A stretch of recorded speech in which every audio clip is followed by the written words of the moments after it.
本案的凶手是凝气泡。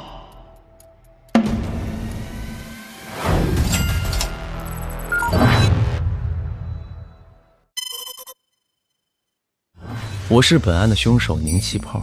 2026年4月5日21点30分，我听到店长的通话后，在咖啡馆到处找推好美的踪迹，但一无所获。不过21点50分，我在吧台后方柜子里的隐蔽处发现了 VIP 包厢的备用开关，按下后2分钟即可开门，并且我还在员工休息室发现一道暗门，背后的密道可以通往老板办公室和 VIP 包间。密道里有很多信息采集设备，推店长果然是法外狂徒，我必须尽快杀死他，去救推好美。我知道店长每天早6点多都会在 VIP 包厢做俯卧撑，那时候店里打烊了，正好是动手的时候，我可以从密道潜入，杀他后原路返回。23点，我听到店长发语音，要在夜酒时段给我们下迷人眼，这药会让人失去人脸辨认能力，而解药不迷眼，藏在吧台抽屉里。为了防止计划被影响，我偷拿了一瓶解药。夜酒时段，我和其他员工一起喝完递来的酒，因为我服用了解药，身体没有出现任何异状。将近6点，我回到咖啡馆，在工具间里拿了把锤子，从员工休息室进入密道，打开了 VIP 包间的暗门。此时推店长穿着运动服，戴着棒球帽，正背对着我扶墙站着。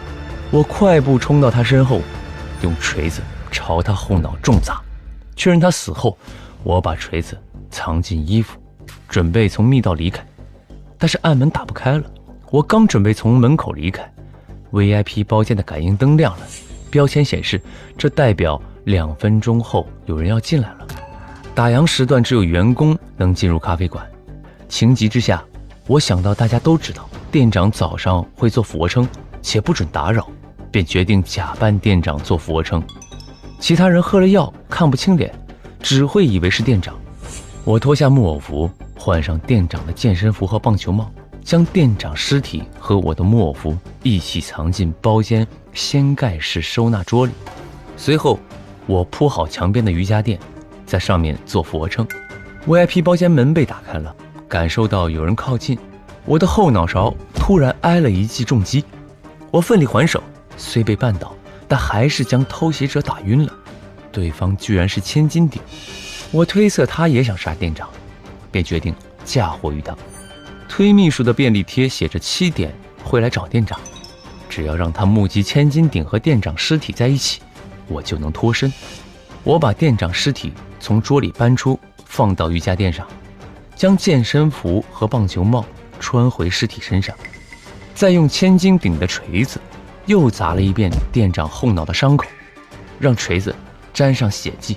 我准备穿回木偶服时，发现上面沾了血，正好换上千斤顶的木偶服，将带血的木偶服换给他后，我把我的锤子藏在了衣服里，走出包间。6点10分，我在员工休息室用速效膏和纱布包扎好后脑的伤口，随后从密道潜入老板办公室。我想看看能不能找到推好美被囚禁的具体地点。在老板的台式电脑里，我看到了很多推好美的不雅视频，还发现推店长的社交账号发布了一段30秒俯卧撑视频，最后1秒竟是锤子砸向他脑袋，这正是我的杀人瞬间。还好千斤顶也用的锤子，但我突然意识到，我杀他时他并没有在地上做俯卧撑，而是扶墙假装做俯卧撑。他当时正在录这一段视频，所以当时推店长脑袋旁有摄像头拍摄，如果位置被千斤顶发现，嫁祸就会失败。我虽然删除不了上传的视频，但好在视频未拍到指向我的证据。为了补救，我决定返回 VIP 包间，将摄像头的位置挪到地上，贴合我假扮店长时的姿势。离开办公室前，我将电脑格式化，销毁了推好美的不雅视频。我再次尝试从密道进入 VIP 包间，暗门依旧打不开，只好按下备用开关从正门进入。此时发现后脑的纱布不见了，估计掉在了密道里，我并未在意。进入包间后我惊呆了，原本店长尸体和晕过去的千斤顶不见了，只剩一个在瑜伽垫上做俯卧撑的推店长。我确定店长已死，此人必是假扮，便掏出我的锤子砸向他的后脑，一下没能砸晕他，他转身反抗，最终我被他打晕了。醒来后，我身边是店长尸体，身上穿着带血的木偶服。来不及细想，我把定时拍摄器放在了地上，使其贴合地上俯卧撑的场景。刚调好机位，包间的感应灯再次亮起，我只好重复之前的操作，换上店长的衣服帽子，将带血木偶服和尸体藏进了桌里，在瑜伽垫上做俯卧撑。结果我的后脑勺又被重物砸了。我俩搏斗一番后，我虽被绊倒，但还是把偷袭者打晕了。原来是贺一卫。既然千斤顶不见了，我决定计划改变，嫁祸给贺一卫，正好他的武器也是锤子。于是我将尸体搬出，把衣服帽子穿回尸体上，换上贺一卫干净的木偶服，将带血的木偶服换给他，把尸体放回瑜伽垫上，再用贺一卫的锤子砸向店长头部，随后把自己的锤子藏在衣服里，走出了 VIP 包间。之后清洗我的锤子时，我发现上面有爱心印记，还好我之前也用了千斤顶和贺一卫的武器，店长身上不会留下我锤子的痕迹。将爱心锤子洗净后，我把它还回了工具间。最后我用纱布和员工休息区的速效膏再次处理了伤口。10点上班前，伤口已痊愈。我拆掉纱布，将纱布和旧鞋垫一起扔进咖啡馆门口的垃圾桶，随后进店上班。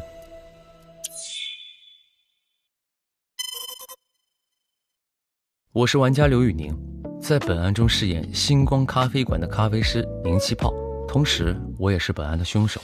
4月6日早上，我去咖啡馆上班时，看到贺一卫毫发无伤地出现了。当时我心里一惊，他不是被我打晕在 VIP 包间了吗？既然他醒了，那我想要嫁祸他，让别人目击到这个倒霉蛋跟老板尸体躺在一起的计划，算是失败了。不过问题不大，他虽然离开了现场，但看他现在这副假装无事发生的样子，一定是以为他自己就是凶手了。还有千斤顶，他是我第一次想嫁祸的人，他也假装没事儿，说明他心里有鬼。按现状来看，我照样可以撇清嫌疑。就在常客金卡戴三点完咖啡后，我们跟随手机铃声进入了 VIP 房，发现了老板的尸体。我假装从来没来过这里的样子，读着感应灯的说明。很快大家就发现了定时拍摄器和老板做俯卧撑时被杀的视频。当时我就在庆幸，还好我2次返回把拍摄器挪到了地上，没人发现这段视频是对着墙拍的。后来我们在老板的办公室里发现了监控视频，不断的进人，竟然拍到了5个人进入，6个人出。此时我才意识到，凌晨进出 VIP 的不止我见过的千斤顶、贺一卫和那个打晕我的人。我本以为最后穿着血衣出去的是贺一卫，因为我亲手把他穿给贺的。结果没想到科菲豆使用复原卡复原衣服后，上面竟然有他的小黄花，红色的花。我顺势提出穿血衣的人一定是凶手，加重科菲豆的嫌疑。很快我们又搜到了染发剂，12小时后才能洗除，而柯手上没有留下任何痕迹。通过这一点自证了他打的人并非死者。在柯讲完他在 VIP 包间里的经历后，千斤顶出来说他可能就是跟柯发生搏斗的人。我跟他，然后他前面还有一个人。我发现这其实跟我嫁祸贺的过程一模一样，那我也完全可以用同样的逻辑撇清自己。等一下，于是我赶忙抢着承认自己也进入 VIP 包间，并讲述了我第2次进入时的经历。之后大家找到了锤子和纱布，排出了进入 VIP 包间的顺序：凶手千斤顶、流连忘返，我贺一卫、柯菲豆。由于千斤顶锤的一定是凶手，所以千斤顶一定清白。我第一时刻站了出来，给他发了好人卡，不用考虑到，希望能通过这一点做好我自己。在最后的讨论中，由于视角聚焦在了谁更可能去老板办公室删除视频，贺一威说他没有急迫删视频的必要性。即便我提出了质疑，但推探依旧很认可这个观点。我也感觉对。那我的扛推位只剩下科菲豆了。于是我提出我的目的是杀了店长，保证推好美活着。我完全不知道视频的事情，以此撇清我的嫌疑。而最会急于删除视频的柯，便是我要栽赃嫁祸的对象，所以我最终把票投给了柯。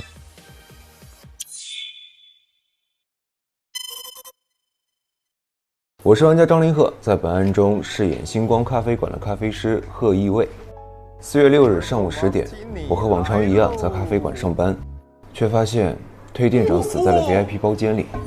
但其实这是我预料之中的事情，因为是我在凌晨6点左右潜进包间，用锤头砸死他的，并且我还为自己找了一个倒霉蛋当背锅侠。于是我假装淡定地参与推理，我发现他身上只有后脑勺有被钝器击打的伤痕，便提出这大概率是致命伤，有可能是致死伤口。对。之后我们找到一个监控，发现很多人都进出过 VIP 包间，并且是奇怪的5进6出。我提出猜测，房间里曾经同时存在过3个人。3个。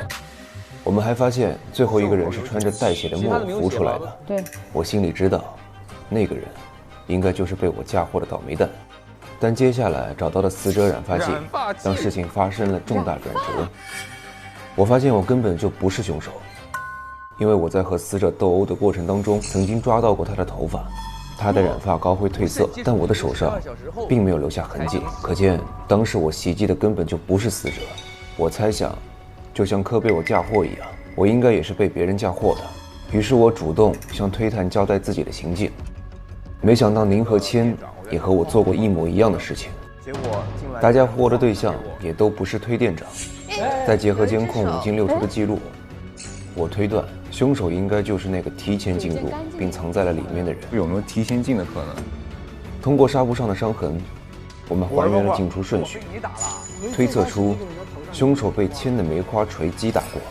我们在密道里找到了他的梅花纱布，但是死者死后 VIP 包间明明开启了安保模式，凶手杀了他之后无法从 VIP 包间返回密道，为什么纱布会留在密道里呢？我马上想到，只有可能凶手2次返回过密道和案发现场，就是又经历一遍。对，只是他为什么要返回呢？我们发现死者是站在墙边做俯卧撑的，那是站着的，并且通过对比死者的俯卧撑视频和摄像头位置，我发现凶手进入案发现场挪动过摄像头。那么凶手之所以2次返回现场，是因为在杀人之后发现死者做俯卧撑的真正习惯，但那时候死者已经把视频公开上传了，凶手必须返回案发现场，通过移动摄像头的位置，不让别人发现死者是站着做俯卧撑，否则被凶手嫁祸的人就会发现，趴在地上做俯卧撑的人不是死者，而是有人模仿的。集中讨论时，我们分析凶手作案的条件：一是知道密道，2是作案后有去到推店长办公室删除视频的急迫性。为了帮大家缩小凶手的范围，我想到我可以通过我的限制级视频必须推店长授权才能被发出来自证。推店长死后，我的危机已暂时解除，没有进入推店长办公室删视频的急迫性，去他办公室把这个视频删掉。你也企图通过推店长死后被囚禁的推好美的暂时解除危机，自己没动机删视频来自证清白。我不知道电脑的东西啊。对，他只知道囚禁。但我立刻意识到其中存在漏洞，他很可能为了救人返回办公室寻找线索期间看到了推好美的视频，所以顺势将其删除了。纠结于他删不删的问题，他是要进办公室。投票时，我认为柯返回推店长办公室的迫切性强于宁。他可能只是踏进办公室那一下动机比较强，但是删视频的动机是他比较强。另外，在我推测凶手受过2次伤和柯说自己没有受过伤这2件事当中，我认为柯是凶手，撒了谎的可能性更大。或许他隐瞒了自己受过1次伤的事实。我投的人呢是柯，所以我投了柯。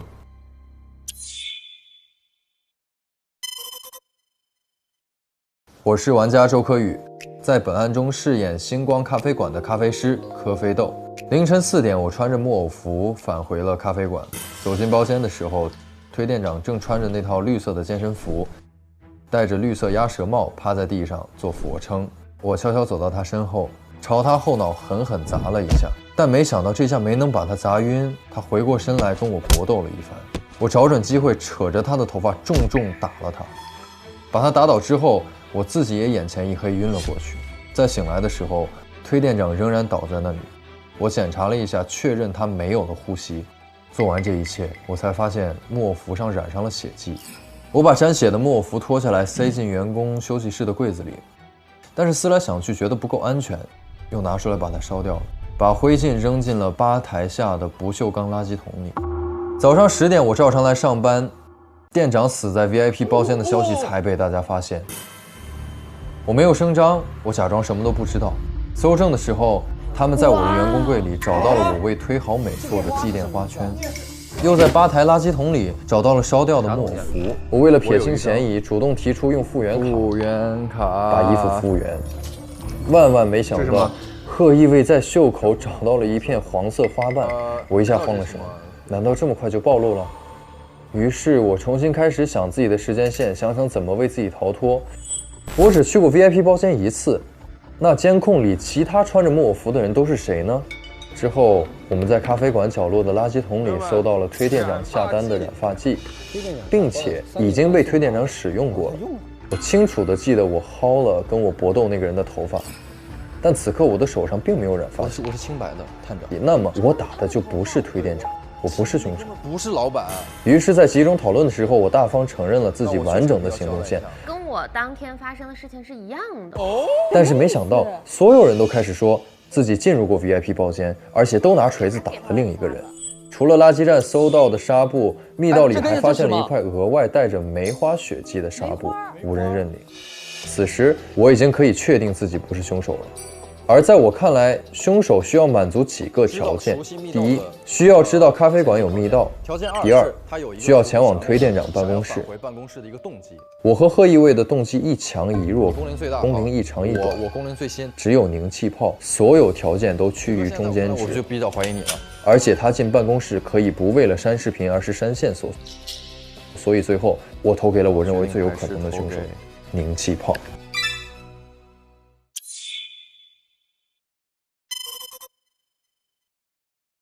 我是玩家孙谦，在本案中饰演星光咖啡馆的甜品师千金顶。4月6日上午10点，我们发现推店长趴在 VIP 包间的地上死亡了。没错，他就是该死，并且是我动的手。我们一起把推店长挪了出来。我假装不知道手上为什么会有血。我们在电脑里发现了推店长在包间门口装了监控。原来昨天晚上不止我一个人进包间杀了推店长，后来大家一起去吧台搜证，吧台下的垃圾桶里居然有一件烧毁的衣服，这是怎么回事呢？还有谁想要毁尸灭迹？咖啡豆，你承认吧就。接着我们还发现了推店长用过的染发剂，但我们在跟他打斗时曾经扯过他的头发，手上却没有留下染发剂的痕迹。难道我不是真凶？于是，在咖啡豆承认自己行凶过程后，我也接着跳了出来，因为我打的很可能不是推店长，而是我们前面进去的那个人。可是万万没想到的是，大家都跳出来了，承认自己也动了手，并且我们的过程几乎一模一样。因为柯说自己没有继续做俯卧撑，所以我猜测他应该就是最后一个。而第一个人打的才是真正的推店长。在密道里，我们发现了带梅花血迹的纱布，确认了我打的人就是真凶。他打的那个人就是那哥们儿。所以在推凶的过程中，我顺理成章的被排除掉了。凝气泡是出于去救推好美的目的，他杀掉了推店长。小美就安全的说法，大家都比较认可。但对于咖啡豆来说，他的动机和嫌疑都太大了。如果他是真凶，为什么要自己还原那件已经烧掉的血衣呢？还是最先跳出来说自己动了手？如果我是凶手，我把他杀掉了，我没有必要再去这么迫切的冒着险去他办公室把这个视频删掉。没有推店长授权，他的大尺度视频就发不出去。虽然合理，但也不能完全保证这个视频不会通过别的方式被外露出去。所以他想要删除的视频的可能性不能完全被否认。所以最终我把票投给了何一卫。何一卫。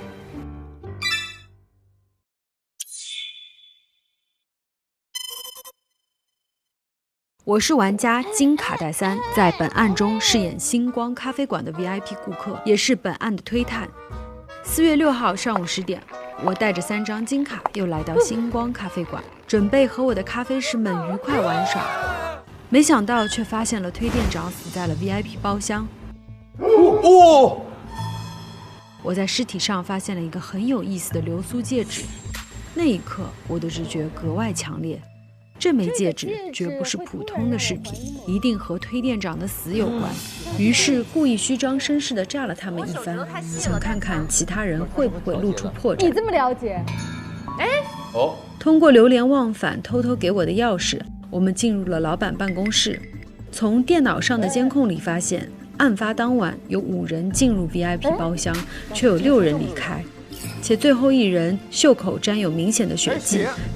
太诡异了，没错。因为监控没拍到面部，无法确认身份，但我认定凶手一定就藏在他们几个人当中。后来我们在员工休息间找到了木偶派对服，但是少了2套，是被凶手藏起来，还是被销毁了呢？通过查看嫌疑人的柜子，发现了4个人都有杀掉推店长的动机。在咖啡吧台的垃圾桶里，我发现了重要线索。一件被烧掉的带血的衣服，袖口处还粘着黄色物质。你做的那个花环的花，黄色的花。矛头直指科菲豆。在我不断逼问下，科菲豆主动承认在案发时间段他进去过 VIP 包厢。接着其他人纷纷坦白，并还原了包厢里发生的情形。当时他们都带着锤子进入包厢，然后袭击了正在做俯卧撑的推店长。发现有人来，立即换上推店长身上的衣服，和进来的人发生了搏斗，打晕对方后换上他的衣服，走出了 VIP 包厢。真的。根据锤子伤口的印记以及审讯过流连忘返后，盘出了所有人的进出顺序。我们通过密道进入到了老板的密室，根据线索发现了推店长肩部受伤，根本做不了俯卧撑。并且凶手还格式化了电脑，何意味呢？我突然想起来尸体上的那个戒指，挂坠的流向不对劲，这让我意识到推店长做俯卧撑的视频有猫腻。他是站着的。通过时间线索，首先排除了千斤顶，我将嫌疑锁定在了科菲豆和凝气泡之间，但我觉得科菲豆的杀人动机更强烈，所以我最终投给了科菲豆。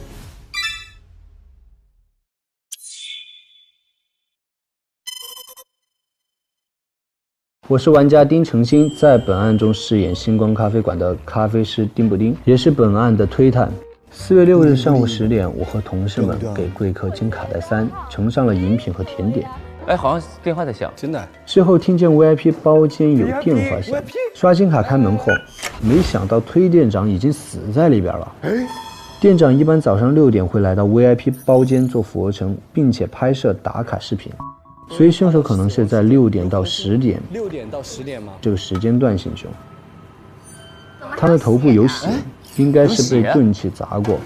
后来我们通过现场的定时拍摄的片段，看到了他在做俯卧撑的时候被凶手一锤砸死。锤子。初步判断这是他是这个致命的。我们还在手机里发现了另一个嫌疑人，另一家咖啡馆的老板流连忘返。他把推店长办公室的钥匙递给了金卡戴珊。我很奇怪，为什么他会有推店长的钥匙？他之前声称知道了推店长的秘密到底是什么？我们在老板的办公室里看了监控，在老板6点进入 VIP 以后，他是穿了一个红马甲，陆陆续续又有5个人单独进去再出来。可诡异的是，在第5个人出来后，紧接着又有第6个人出来，而且这个人袖子上是带着血迹的，可是并没有拍到这个人进去的过程。最后又出来一段。因为监控视频0点就会覆盖，所以我认为这个人一定是在0点前就藏进去了。这个人是谁不知道，但他最后出来还带着血迹。但最后出来的那个人袖子上是有血，很有可能就是凶手。在员工休息室，我们发现了3套木偶主题的员工服。按道理来说，店里一共5套衣服，我的被偷了，还有1套带血的不见了。都没有血啊！而且在场的4个嫌疑人都喝了特调，却出现了5个杯子，还有一个喝特调的人又是谁呢？我觉得有可能是流连忘返。紧接着我认出了被烧毁的衣服复原后残留的黄色片片，就是科菲豆做花环的花瓣。你做的那个花环的花，黄色的花。也就是说，监控里最后一个人出来的就是他。再说回监控，面对5进6出的结果，大家却都不承认自己进过 VIP 包间，大家一定都说了谎。最有嫌疑的是谁呢？就在我们逼问科菲豆，他老实交代了他的行动路线以后，那我确实有必要交代一下。大家都纷纷坦白，原来大家都是带着凶器进去袭击了推店长，然后发现有人进来，所以打扮成推店长跟后来者搏斗。除了科菲豆以外，大家都是打晕了下一个人后，把自己的衣服跟后来者互换，离开了 VIP 包间。根据大家凶器上的形状以及各自纱布上的血迹，我们排列出了作案的顺序。而通过对流连忘返的审讯，也确定了他就是这个顺序里千斤顶之后凝气爆之前进过 VIP 包间的人，并且我木偶主题的衣服也是他偷的。我们发现凶手在6点后进入了死者的办公室，盯着推店长做俯卧撑的视频看了好久，还格式化了他的电脑。是担心穿帮吗？是因为他发现了推店长是站着做俯卧撑的，所以他要返回案发现场，调整定时拍摄器的位置，以免穿帮。而且去死者办公室一定有他很重要的原因，所以在集中讨论时，我直接提出了凶手一定有急切的原因去格式化电脑格式化。贺马上肯定了我的观点，而且顺势解释了他没有马上去删除视频的动机。去他办公室把这个视频删掉。我觉得他说的很对，所以我锁定了嫌疑更大的宁和科。我投票的思路是分析了必须要去推店长办公室的急切性，以及工龄是否足以让凶手知道店里密道这2个因素。宁气泡要去解救一个活人，而科菲豆只是删照片。宁气泡的工龄又比科菲豆更长，更有可能发现密道，所以我投宁气泡。正片 SVIP 每周3、周4 12点更新 ，VIP 次日12点更新，会员抢先看1周。每周2 12点副本解锁中，提前解锁角色高能时刻。每周4 12点副本存档中，一起还原案件真相。每周5 12点推门万事屋加更开推团的日常，推门居民幕后采访，了解更多玩家幕后精彩瞬间。每周6 12点推门玩家直拍，捕捉玩家更多精彩时刻。每周日12点推门花絮连连看，持续解锁正片之外的隐藏惊喜。每周日周一预告抢先看，更有推门补给站、推门吃播大赏不定期掉落，全员开启干饭唠嗑模式。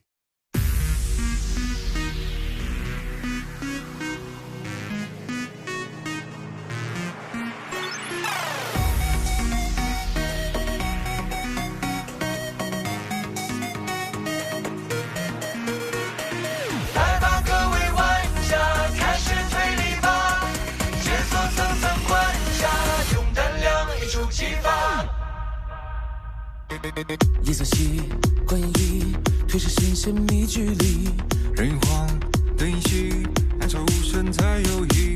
风声起，脚步急，乱世藏进隐隐去，真相隐无声的夜里无痕迹。